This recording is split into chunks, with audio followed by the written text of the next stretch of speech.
what you're watching right now?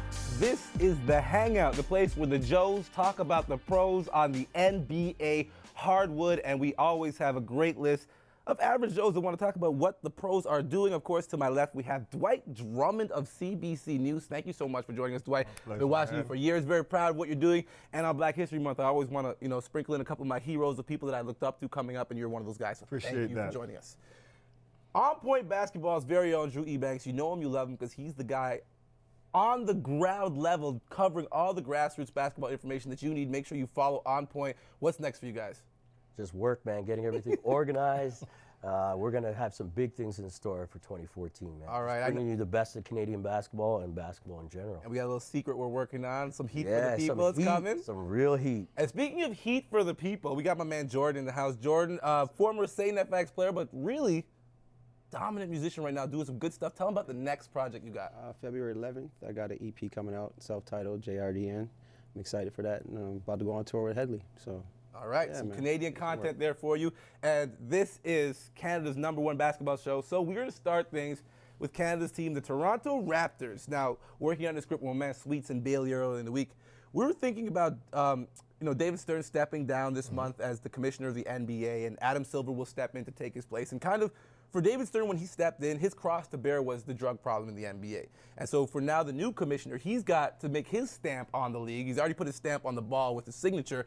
But I think his first opportunity to put a stamp down is going to be the refereeing problem we have in the NBA right now, according to some of the players and coaches. So we'll take you back to Wednesday night. The Toronto Raptors are doing battle with a team that there's a little beef with there when you talk about the trade. Sacramento Kings shipping 4 players. The Toronto Raptors, of course, sending Quincy Acee and most notably Rudy Gay.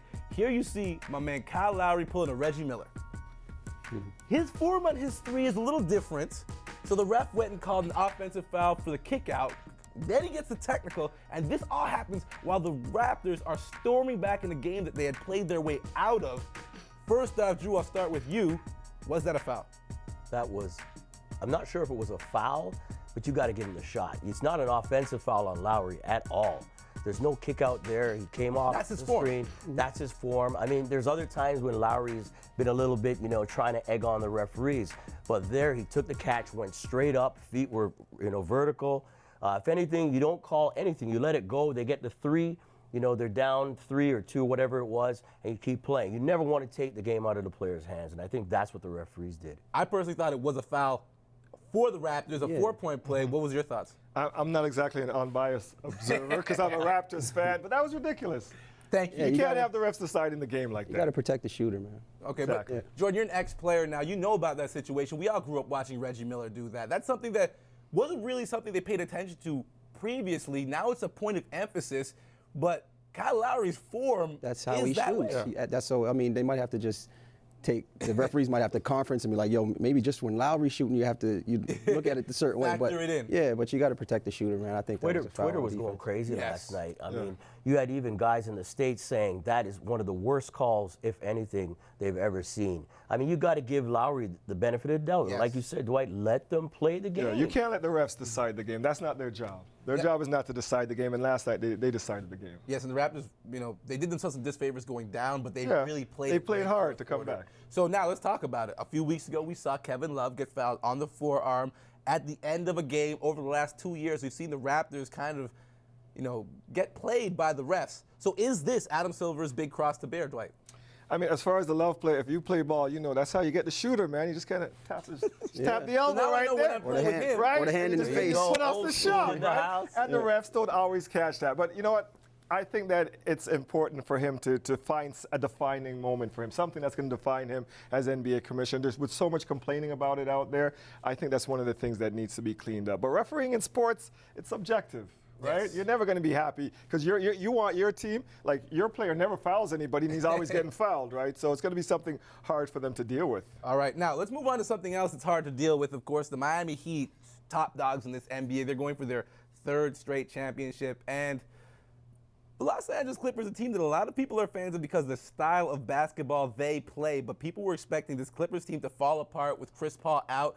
He's been out for about 2 to 3 weeks. He'll be out for a total of 6 weeks. But what we are witnessing after not having Chris Paul around for a while is the renaissance of this guy right here, Blake Griffin. His game's kind of been, under the rim for the entire tenure he's been in the NBA, but he's kind of developing a little crossover right to left game, back to the basket game. First off, how impressed were you with how they were able to compete with the Heat, Jordan, knowing that they don't have their leader in Chris Paul? I mean, to be honest, I missed the game. I missed the game, but I mean, Doc Rivers is doing a good job over there, so he's got a good team. Has he changed the culture for you, for Clippers? Not really. Not really? No. It's still a run and gun team? Yeah, it's Showtime. Showtime? It's Showtime. I'm an OKC guy. I like OKC, so I want them to go all the way. So I mean. But Lob City's fun to watch, Doc. I want to. Except in the playoffs. Yes. Playoffs, it's a whole new season. But as a fan, I mean, I saw them play the Raptors on Saturday night. T-Ross dropped the 51. And, like, I haven't seen Blake Griffin play in real before. Yeah. Like, I've seen him on TV. It was incredible to watch, man. His knees, it was like his knees were at the rim. Does he have a jump shot yet, though? That's what he's doing this year. Okay. That's happening. Okay. That's what I wanted to touch on, is the fact that I've been a huge Blake Griffin fan ever since college. But for me, the big crux of it was the guy cannot score in the half court. Looking at his numbers from last night, though, he was almost unstoppable. 43. He gave Chris Bosh problems, 15 rebounds. I like the 6 assists because for me personally, Blake Griffin, Drew, talk about this. He's not a guy that responds well to double teams, and he's not a guy that responds well to being the focus of the defense. Well, exactly. I mean, he's really got to prove himself with Chris Paul out. Just phenomenal last night, and he is showing now that he does have that mid-range game. And going to the rim, it's impossible to stop him. I mean, the things he was doing last night, I mean, I tweeted out that game was the best game of the year. Best highlights of the year. In terms of athleticism, both on defense, offense. You had LeBron blocking things.